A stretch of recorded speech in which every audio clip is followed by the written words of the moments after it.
Во студиото со вас, Славица Арсова. Добар ден и добре дојдовте. На почеток на станите на денот. Прва пресуда за Пулс, условни казни за тројца полицајци. Кривична за родителите на децата насилници од Ѓорча. Се воведуваат нови училишни протоколи за заштита од врсничко насилство. Да се пломбира фирмата во Визбегово, каде вчера избувна пожар, бара скопскиот градоначалник. Вонредни контроли на инспекциите на теренот кој често го прави главниот град токсичен, кој го загрозува идентитетот. Премиерот и лидерот на опозицијата во нови меѓусебни обвинувања. Јас жалам што тие повторно одлучија да коленичат на тугите интереси на... Како вие се чувствувате како македонец? Како Бугарија ви го загрозила идентитет? Ден на македонскиот јазик. Знаеме ли да си го цениме и чуваме? Внимателно со плаќањето казни за Safe City циркулираат лажни пораки. Проектот Слобода одново ги разгоре тензиите на Блискиот Исток. Овие вести во живо за првата пресуда за тројца полициски службеници поврзани со случајот Пулс. Останете со нас, почнуваме.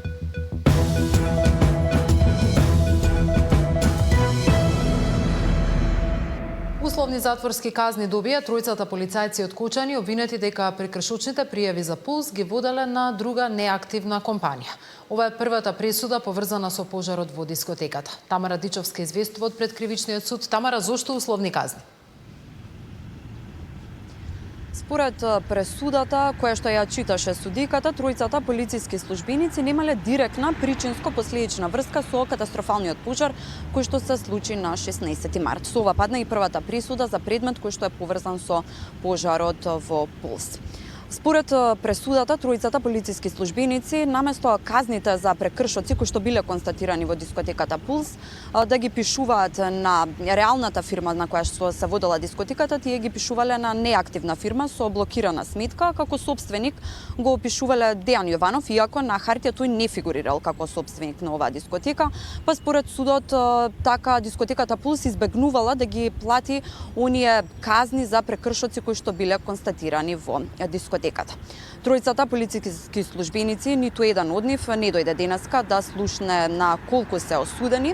Тројцата добија условни казни, двајца по 1 година, додека третиот доби условна казна од 2 години. Како леснителни околности судот ги зема тоа што претходно не се осудувани се семејни луѓе, како и дека немаат директна врска со пожарот кој што се случи на 16 март. Токму затоа се гонеа и за злоупотреба на службената положба, некако повеќето обвинети поврзани со пожарот за тешки дела против општата сигурност. Деталите и образложението на судиката ги слушаме во продолжение.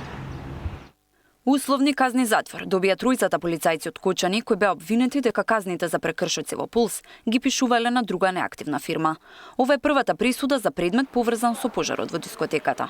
Ниту еден од тројцата обвинети, Кире Богатинов, Горан Лазаров и Александар Темелков, денеска не дојде во судница да ја слушне пресудата. Судиката Лидија Петровска ја читаше пресудата само пред новинарите, во која истакна дека нивните действија не резултирале со непосредни штетни последици кои би можеле да се доведат во директно последична врска со пожарот. Кире Богатинов и Горан Лазаров, кои се осудени на условна казна од 1 година, при контролите во Пулс, кога констатирале прекршоци. Прекршочните пријави ги пишувале на фирмата Класик, која била неактивна, а како собственик го пишувале Дејан Јованов, иако тој на хартија не бил газда на дискотеката. Александар Темелков пак, кој доби 2 години условна казна затвор, како командир на полициската станица Кочани, при одобрување на прекршочната постапка, потпишувал без да ја провери целокупната документација и пријавите ги поднесувал до Кочанскиот суд. Поред судиката, тројцата ја злоупотребиле службената положба и прибавиле корист за други лица. Иако констатирале прекршок, тие не утврдиле кое правно лице ја врши дејноста, ниту кој е одговорното лице во тоа правно лице, бидејќи не извршиле увид во соодветна документација. И покрај тоа, во записниците внеле податоци што не произлегуваат од официјален документ, повикувајќи се на општо познат факт дека лицето Дејан Јованов е собственик на дискотеката. Обвинителството не се произнесе дали ќе поднесе жалба за пресудата. Со оваа пресуда заврши еден предмет кој се водеше против тројца полициски службеници од Кочани, а во меѓувреме се водат уште 2. Во едниот обвинети се 9 мина за злоупотреба на службената положба, а во другиот 13 полицајци за директна инволвираност во катастрофалниот пожар. Тамара Дичевска, Сител телевизија. 10 месеци затвор доби Јасмина Костадинова, службеничката од Министерството за земјоделство, која призна дека земала 2000 евра мито за посредување, дури се доделувале средства од ИПАРТ програмата. Според судот, иако немала подпишувачка улога во доделувањето на ИПАРТ фондовите, ги знаела процедурите и учествувала во незаконско распределување европски пари. Судот го оценеше признанието на вина, но при изрекувањето на пресудата судиката Ленка Давидкова нагласи дека станува збор за злоупотреби на европски пари со кои треба да се поддржат македонските земјоделци. На минатото рочиште сега осудената побара од судот да ја бидат вратени другите конфискувани пари, но судот одлучи дека ќе бидат конфискувани 8000 евра за кои нема докажано потекло, како и мобилните телефони. Обвинителството и одбраната се уште не одлучиле дали ќе се жалат до апелациониот суд за пресудата. Судењето за ИПАРТ продолжува за останатите 8 обвинети кои се произнесоа дека не чувствуваат вина за злоупотребите со ИПАРТ фондовите. Ја злоупотребила довербата на граѓаните во државната администрација и го нарушила угледот на институцијата, иако не е примарен доносител на одлуки, улогата на обвинетата како вработена во ова министерство е клучна во синџирот на корупција, односно обвинетата ја искористила својата внатрешна позиција и познавањето на процедурите за да овозможи заобиколување на законските критериуми, со што директно го поткопала авторитетот на државната администрација. Би можело, согласно закон, оваа казна да биде и уште повеќе ублажена, така што да не прејудицираме која би била висината на казната, апропо изречената мерка куќен претвор. И затоа во ова не би навлегувала и мајки предвид, значи дека изречената денес пресуда не е правосилна. Беше невозможно да се докаже во потеклото на парите, иако го има, но дали ќе се жалиме на оваа околност, навистина не знам. Јас ви кажав, зависно од писмениот отправок на пресудата и причините во неа, ако се жалиме, ќе се жалиме на сите основи и сите околности. Родителите ќе одговараат за насилството што го извршија нивните деца во Ѓорче Петров. Откако полицијата поднесе кривични пријави поради бруталниот напад врз 13-годишно девојче, снимен и објавен на социјалните мрежи. По случајот, институциите најавуваат построги мерки и нови протоколи во училиштата. Но додека се бараат решенија, насилството се прелева и надвор од училиштата, па јавноста се погласно прашува колку навистина се безбедни децата. Милена Давидовска. Родителите ќе одговараат за насилството што го извршија нивните деца во Ѓорче Петров. Полицијата поднесе кривични пријави поради инцидентот во кој малолетничките крвнички претепаа 13-годишно девојче. Ја принудуваа да јаде кучешки измет, а сето тоа го снимија и го објавија на социјалните мрежи. 6 кривични пријави по член 201 став 1 од Кривичниот законник за пуштање и малтретирање дете, поради тоа што малолетните деца на пријавените лица извршиле кривично дело по член 386 од Кривичниот законник, односно поради физички напад врз 13-годишната малолетничка во Ѓорче Петров. За случајот од МВР претходно поднесоа пријави против 4 од малолетните напаѓачки. По ова насилство институциите го вклучија црвениот аларм. За да се спречат нови инциденти, Министерката за образование најави нови построги протоколи во училиштата. Ќе бидат обврзни дежурствата на наставниците во училиштата, како во ходниците, така и во училишниот двор. Факт е дека тоа во некои училишта постои, но во огромен број на училишта и не постои. Но апелирам до родителите, малку повеќе внимание и прифаќање на сугестиите од наставниците. Додека се бараат решенија за училиштата, насилството се прелева надвор низ парковите. Најновиот инцидент се случил вчера. 5 деца на возраст од 11 години биле нападнати на фудбалско игралиште во градскиот парк. Среде белден, додека играле фудбал, им се приближила група тинејџери, кои инцидентот го почнале барајќи им пари на децата. Според сведоштвото на родителите, напаѓачот откако бил одбиен, физички нападнал едно од децата, обидувајќи се да му го одземе велосипедот. Едното детенце кажало дека има во него само 50 денари, па дај да видам друго што имаш. И кога почнаа да бегаат, едно детето што ги закача, почнува да трча по нив и го фаќа едното дете, другарче на синот, и му удира клоца во грб. Детенцето успева некако да избега, меѓутоа пак го стига и му удира клоца и шамар. Она што дополнително загрижува е општествената апатија, иако настанот се случил среде градскиот парк.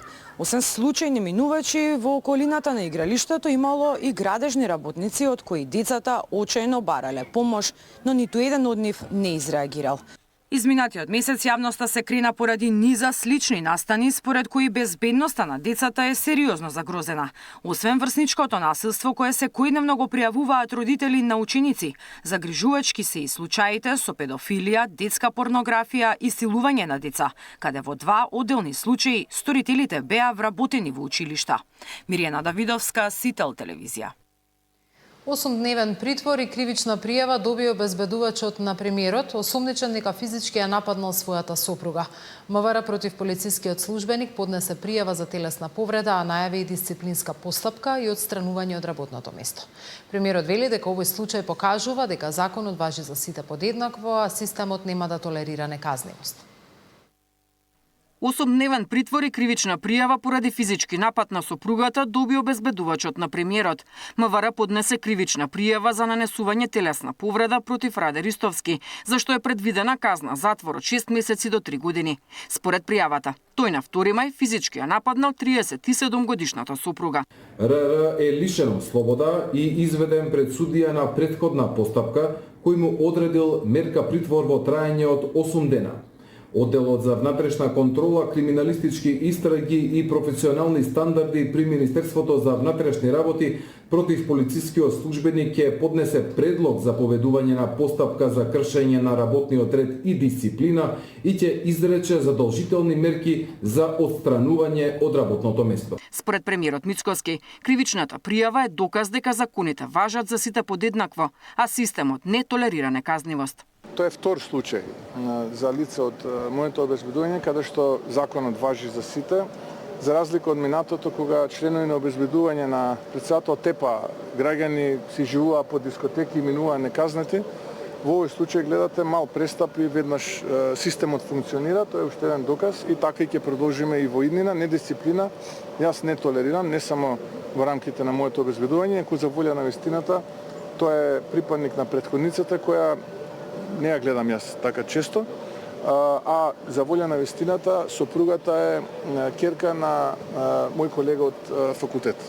Минатата година приведен беше и Ангел Самараков, во чие возило беа пронајдени доверливи материјали од МВР. Самараков, кој исто така беше дел од обезбедувањето на премиерот, беше осуден на 1 година и 6 месеци затвор за оддавање на службена тајна, но апелација ја укина пресудата и го врати предметот на повторно судење. Деспина Тодоровска, Сител телевизија. Град Скопје бара да се пломбира фирмата во Визбегово, каде вчера избувна големиот пожар по палењето на машина за мелење железо. Градоначалникот вели дека тоа треба да биде јасна порака до сите компании, дека законот мора да се почитува. Во меѓувреме почнуваат вонредни инспекции на сите слични објекти во главниот град, а обвинителството и МВР ќе утврдуваат дали има одговорност кај сопствениците.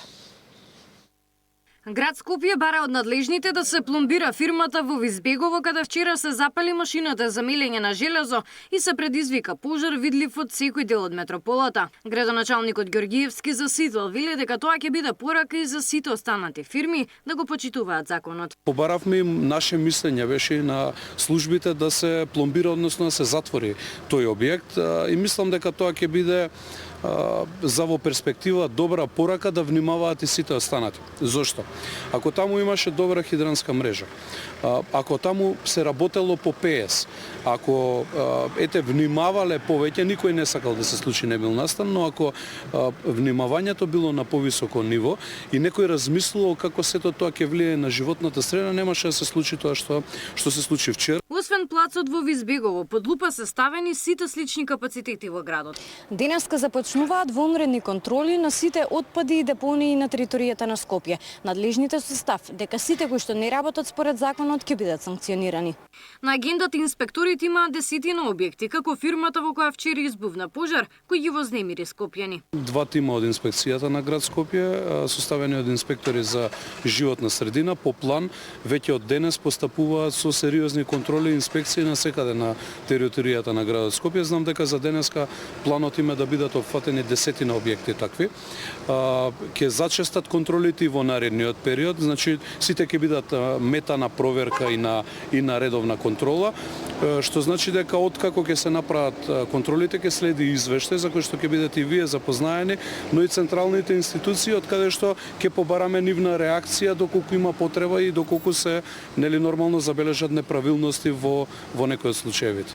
Во меѓувреме, пожарникарите ги гаснат последните жаришта на плацот во Визбегово, се до негова целосна ликвидација.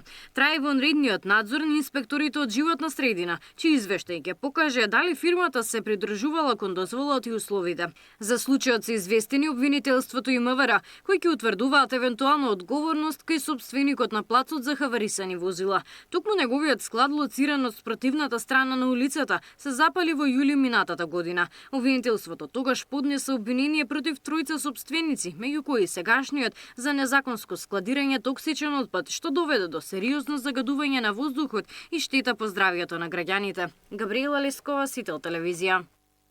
Кој го загрозува идентитетот? Премиерот и лидерот на опозицијата во нови меѓусебни обвинувања. Јас жалам што тие повторно одлучија да коленичат на тугите интереси на... Како вие се чувствувате како македонец? Како Бугарија ви го загрозила идентитетот? Ден на македонскиот јазик. Знаеме ли да си го цениме и чуваме? Жестока размена на обвинувања меѓу власта и опозицијата по изјавата на лидерот на СДСМ дека не чул од и Бугарија го негира македонскиот идентитет. Премиерот Мицковски оцени дека СДСМ коленичи пред туги национални интереси, додека Филипчи денеска остана на ставот дека официјална Софија не го загрозува македонскиот идентитет. Жалам што СДСМ коленичи пред туѓи национални интереси, но добра вест е што наследните избори ќе заминат во историјата. Премиерот реагира на вчерашната изјава на опозицијскиот лидер кој рече дека не чул дека Бугарија го негира македонскиот идентитет.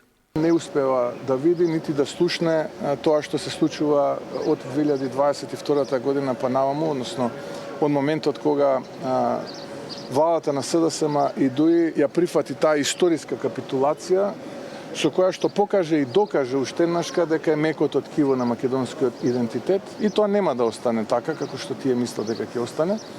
Јас жалам што тие повторно одлучија да коленичат на тугите интереси наместо да застанат рамо до рамо со владата во одбрана на националните интереси.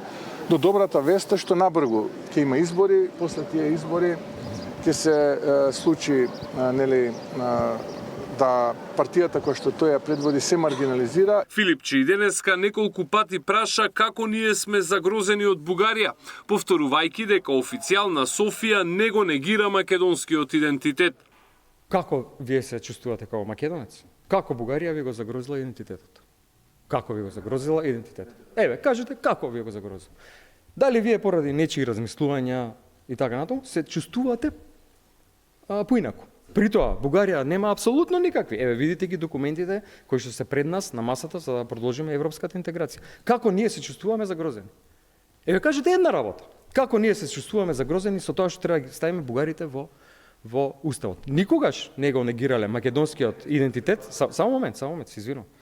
При тоа што ќе се стават бугарите во уставот, што е европско барање, воедно и Бугарија тоа го бара, па се прави јасна дистинкција меѓу двата народи. Минатата година термините македонски јазик и македонски идентитет на барање на бугарските представници беа избришани од извештајот за напредокот кој Европската комисија го подготви за Македонија. Александар Спасовски, Сител телевизија. Да се чува и негова македонскиот јазик значи да се чуваат корените, идентитетот и културната меморија. На 5 мај, денот на македонскиот јазик, од Институтот за македонски јазик повика на поголема употреба на кирилицата и создавање содржини на македонски јазик, особено во дигиталната ера. Одбележувањето ја отвори и темата за потребата од доследна законска заштита и поголема грижа за иднината на македонистиката. Да се чува и негова македонскиот јазик значи да се биде верен на корените и историјата. Додека го говориме и штитиме, македонскиот јазик ќе биде жив. Со мислите на Мисирков, Солев, Коневски и бројни современици се одбележа денот на македонскиот јазик 5 мај. Денеска во ера на дигитализација Институтот за македонски јазик одбележувајќи го денот повика на користење на кирилицата и создавање на текстови на македонски јазик. Да пишуваме со кирилица, како што пишуваат нашите родители, нашите баби и дедовци, како што пишувале нашите борци за слобода.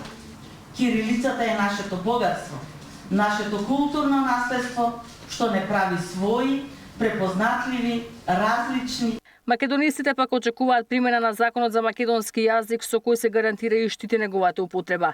На катедрата за македонски јазик мисијата на истакнатите јазичари ја продолжуваат од 20 на студенти.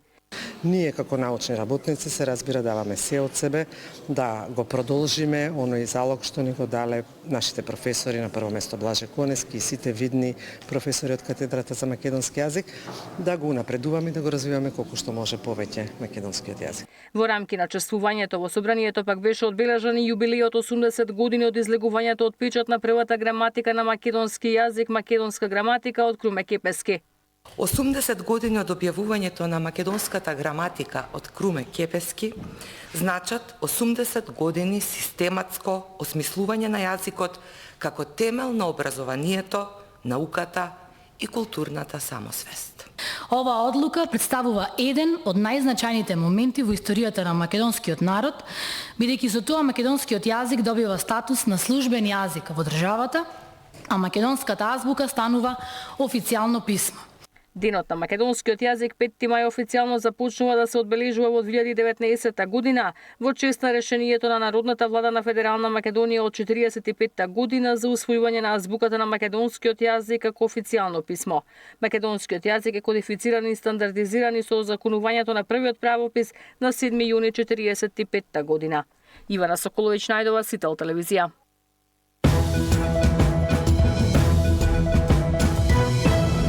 Реално го штитиме македонскиот јазик, институционално, но и како општество. Дали повеќе го загрозуваат надворешните притисоци или нашата негрижа? Тема на денот во 19 со Елена Јованова Груевска, директорка на Институтот Крсте Мисирков.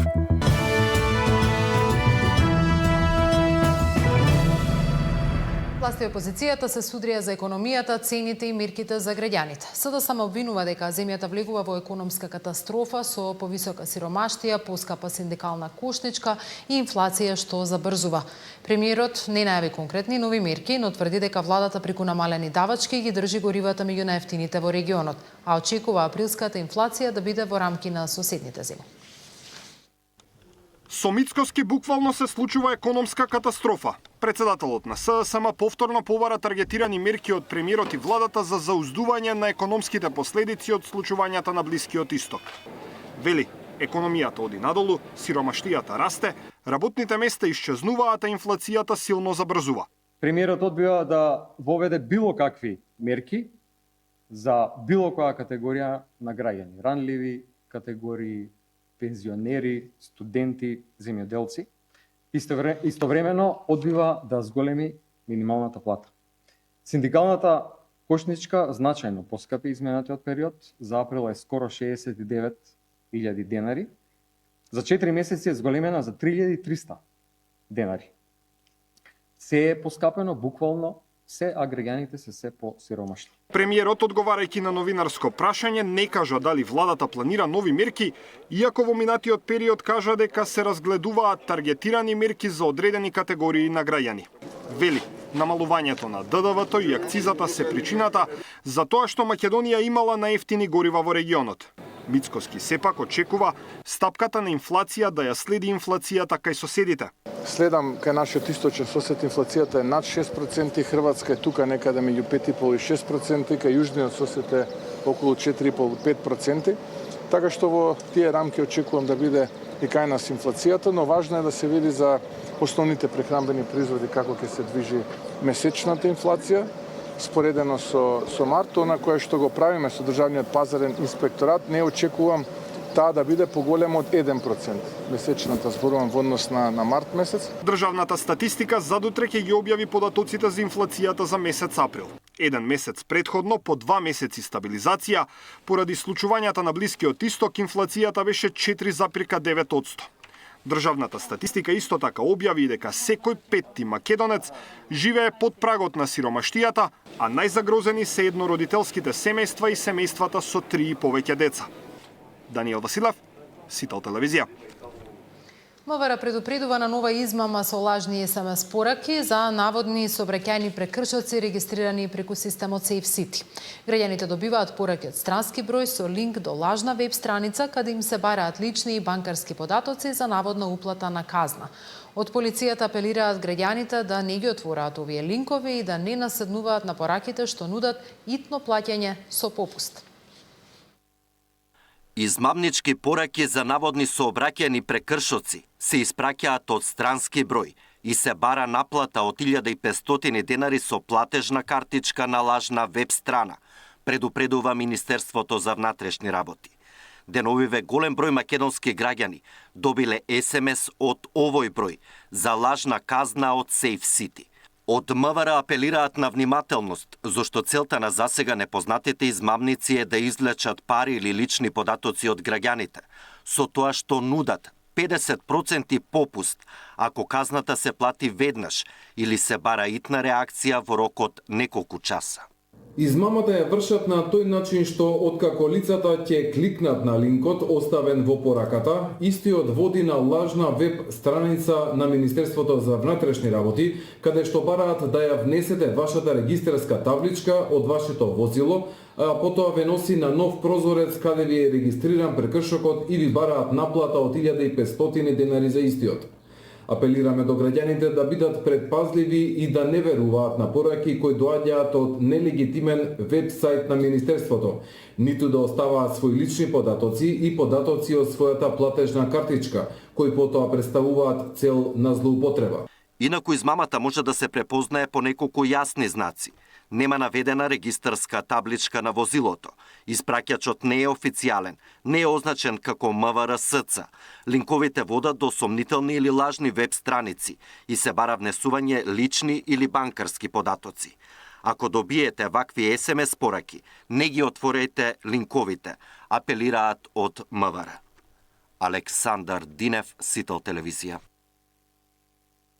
Дали породилното отсуство од 9 ќе се зголеми на 12 месеци? Фондот за здравствено осигурување разгледува оваа можност со образложение дека многу мајки по истекот на породилното повторно отвораат боледување за децата. Паралелно фондот најавува и анализа на останатите боледувања со цел да се спречат злоупотреби и да се утврди дали се потребни законски измени. Дали породилното отсуство од 9 ќе биде зголемено на 12 месеци? Фондот за здравствено осигурување размислува на оваа тема, бидејќи многу често мајките после 9 месеци од раѓањето повторно користат боледување за децата. Директорот Сашо Клековски вели дека разгледуваат и прават анализи какви дополнителни трошоци ќе има за евентуално носење на ваква мерка, но и како е тоа регулирано кај нашите соседи.